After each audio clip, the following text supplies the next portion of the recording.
I think I went the wrong way.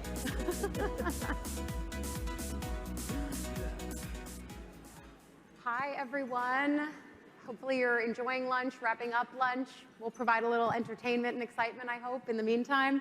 I'm Ali Vitali. I'm so excited to be here with this wonderful panel at this great day, just having a conversation about storytelling and the power of narrative. I'm a journalist. I love telling stories, centering new people, showing all of the sides of the things that impact our world and our politics. So I'm really excited to get to be here with both of you and talking about the conversation around emerging talent and diversity and keeping the pipeline full of amazing storytellers and people. So joining me here on stage is Hillary Smith, the Executive Vice President of Corporate Social Responsibility here at NBC Universal, and Evan Robinson, the President and co-founder of America on Tech. Thank you both so much for being here and for sharing your insights with all of us. Hillary, I want to start with you just for a little bit of background on the NBCU approach to social impact and why you've launched this new Creative Impact Lab. Thank you. Well, I also want to say thank you to the Chamber for having me, and thank you, Ali. I know it's a busy day on Capitol Hill, so thank you for coming. News never. And to my partner, Evan, also thank you for being here. So at NBC Universal, we have given a lot of thought to social impact, and at our core, we want to be a company where we can enable our employees to give back. So that was sort of first and foremost when we thought about what we wanted to do in the community. And we polled our employees and asked them what are they most passionate about, and received, as you can imagine, a host of different causes, each one, completely worthy and places that we wanted to help. And so we forged partnerships with over 45 nonprofit partners and really enabled our employees to give back to each one of those communities. And so just in the last year, we thought about, how can we put a finer point on our social purpose? We have, organizations like America on Tech that Evan is from that help access and equity in society. We have organizations like Cradles to Crayons that help food insecurity. And so we are, all over the map in terms of, where we are providing support, but we really felt like it was time to take all the passion of our employees and stand for something.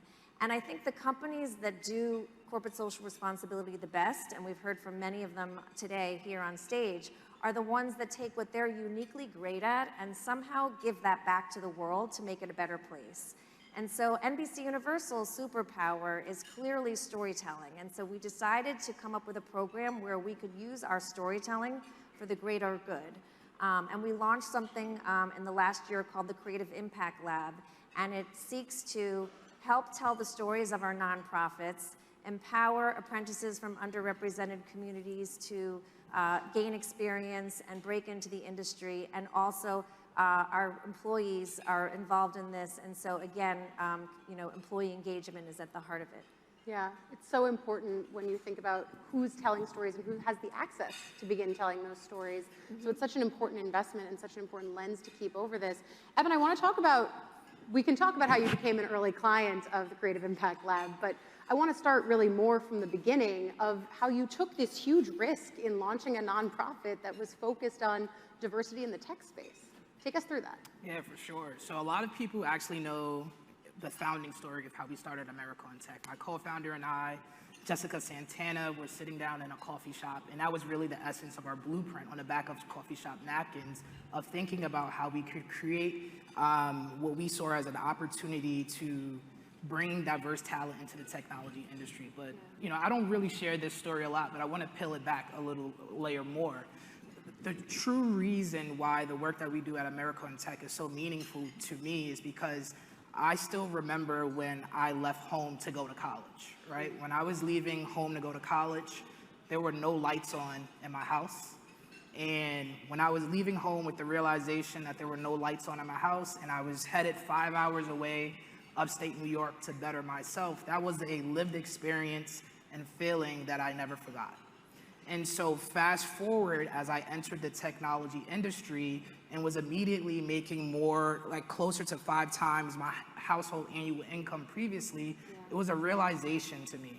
And I started to look around in the rooms and I realized that not many people looked like me and not many people had the same lived experiences that I had. And that was the birth of America on Tech. And so that's why we're on a mission to decrease the racial wealth gap by creating equitable pathways into degrees and/or careers in technology. And so we have alumni now that are reporting starting salaries and total compensation packages close to $200,000 directly coming out of our programs and after finishing college. Yeah.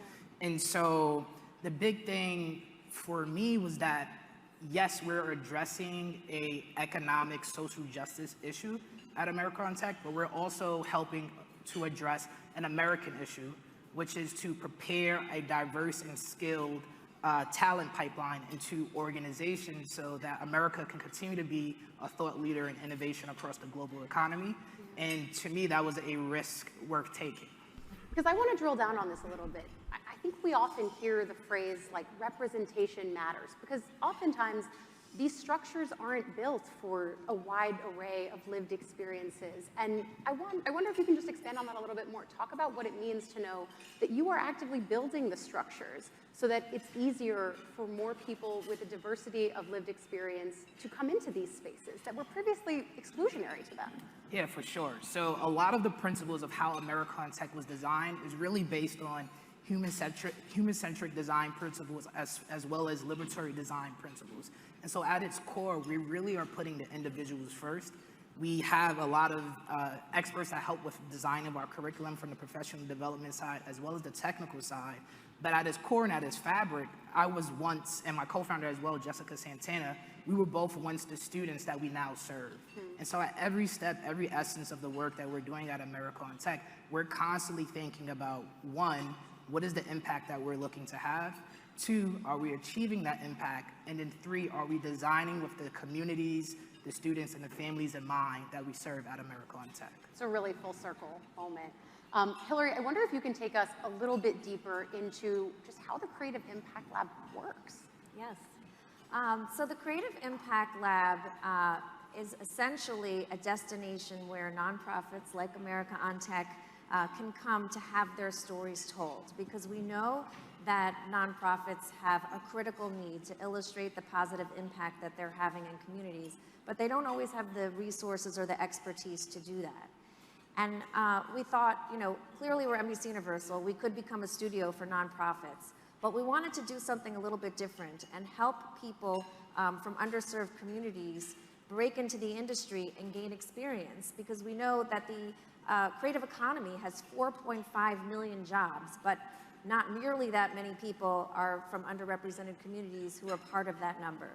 So we decided to forge partnerships with what I'm going to call creative nonprofits. They are 501c3 organizations who are filled with apprentices from underrepresented communities who want to be future filmmakers, writers, directors, editors. And we assigned each of them one of our, I mentioned earlier, we have 45 corporate nonprofit partners.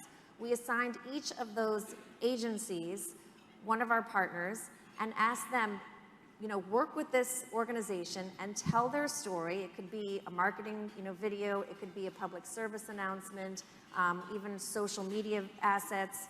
And then bringing our employees back into the center, because as I mentioned, that's really the heart of why, one of the reasons why we do this is to help our employees give back in meaningful ways. And so I have canvassed the organization and have over 70 volunteers from news to sports to entertainment to Telemundo to advertising, folks in our organization that raised their hand and said, yes, I want to serve as a mentor on one of these storytelling projects.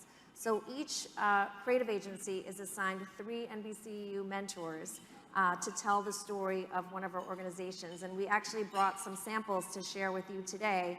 So the first one that I'm going to share is a piece that was done for Cradles to Crayons. They are an organization that helps address clothing insecurity for children.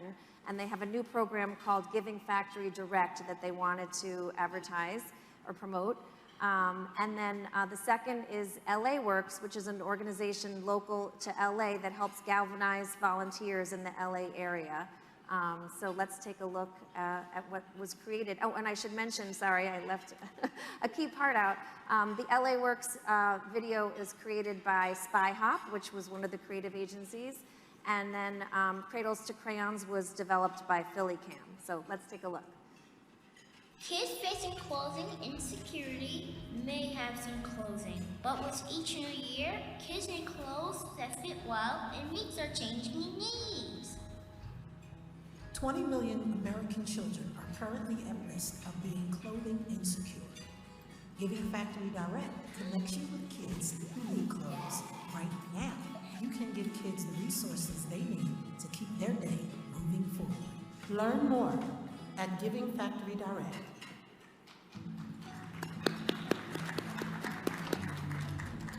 FAVE is Families Active in Volunteer Enrichment, There's really nothing else out there that's like this program. designed for families to empower the kids. Their work and their contribution is valuable.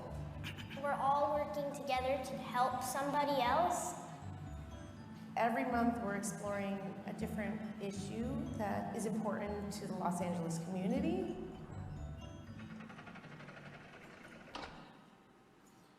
So that was a TikTok video that you just watched, and LA Works explained that they really wanted to reach a younger audience.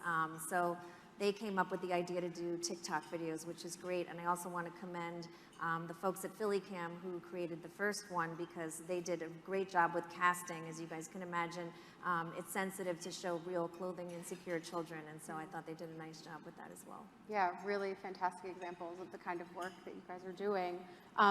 Evan, I wonder if we could go back to before you were a client of the lab. Did you feel that you had the resources that you needed? And once you were a client, how did the lab identify, the resources and assets that you actually needed and bring them to fruition? Yeah, for sure. So to think about that, so I think internally at Americon Tech as an organization, yes, we had the creative vision and we had an understanding of what we wanted and needed. But internally, we didn't have the resources to produce high quality videos and high quality digital assets that we could leverage to tell our story. Right? So the process of working with NBC Universal and RealWorks was an opportunity for us to collaborate and think more creatively about the story that we were going to tell. How were we going to step back and retell our national story? And so we identified collectively as a group that we wanted to produce a longer form promo video and a stronger sizzle wheel that we could leverage to show funders, supporters, and the greater Americon Tech community. We also realized that we wanted a story that, yes, talked about the founding of Americon Tech, but was really focused on our impact now in New York City, Miami, Los Angeles, and growing.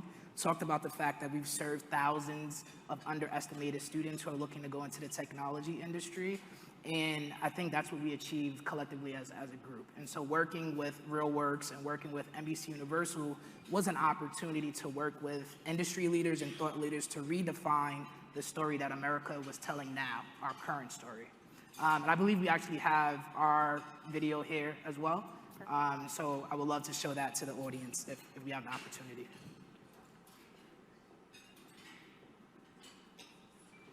I think we have the video. We do. At Americon Tech, we want to change what opportunity looks like for young people. We're a national nonprofit organization on a mission to decrease the racial wealth gap in underestimated communities by creating pathways for students to thrive in degrees and/or careers in technology. In Americon Tech, I learned how to develop websites using HTML, CSS, JavaScript, and Bootstrap. I also developed my leadership skills, team building skills, and communication skills. After students graduate from our programs, we work with our partners to provide paid internships, jobs, and work-based learning experiences for our alumni. The path from AOT to where I am today as a software engineer is like super direct. It provided me a lot more confidence to do better and to grow myself. By being a part of AOT, it has assured me that I'm in the right field and that I have the skills to become something great in the technology world.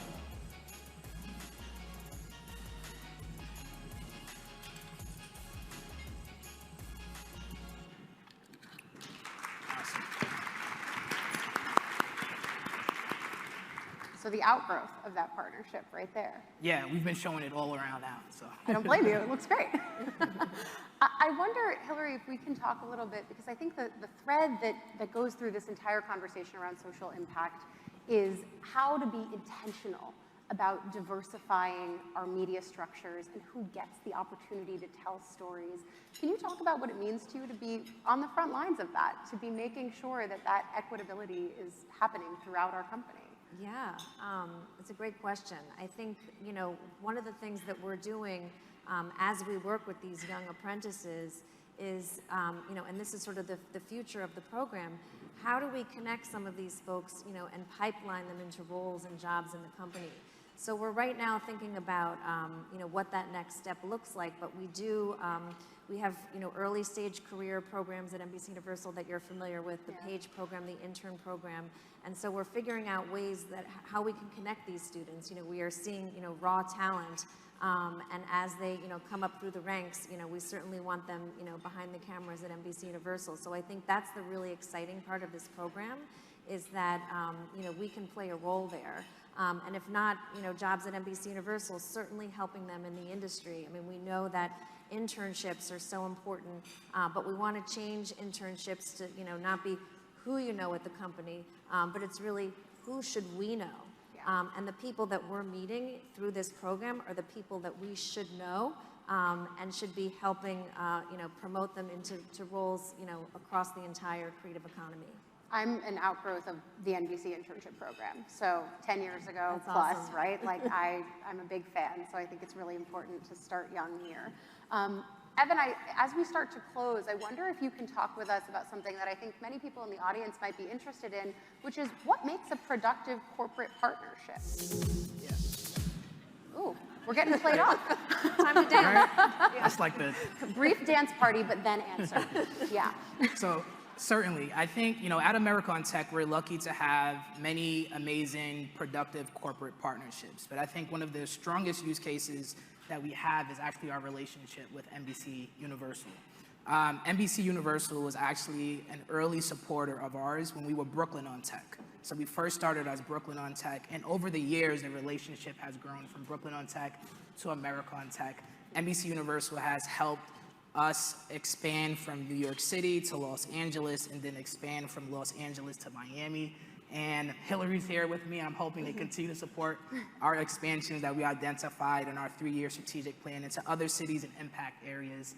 But when I break that down, right, NBC Universal has helped support our in-school and out-of-school time programming for the learners in our programs. We have members of NBC Universal on our national board, as well as our regional advisory boards.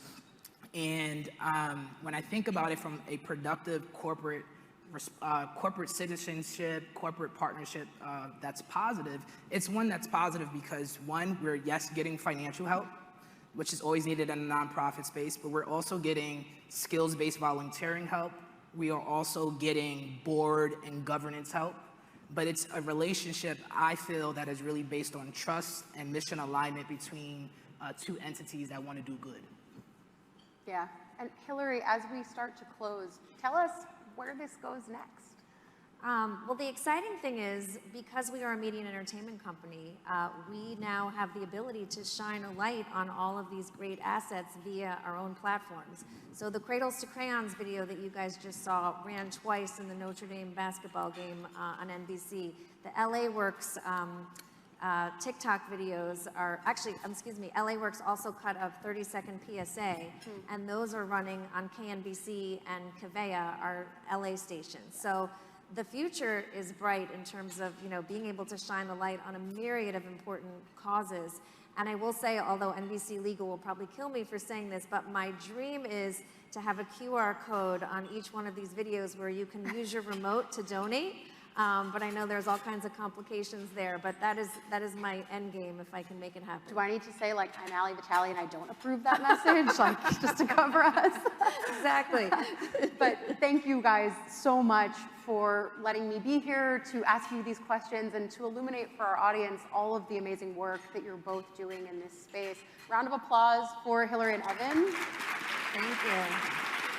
Thank you so much for having me. I'm going to go back to Capitol Hill. We have not yet called control of the House, so tune in, see what happens.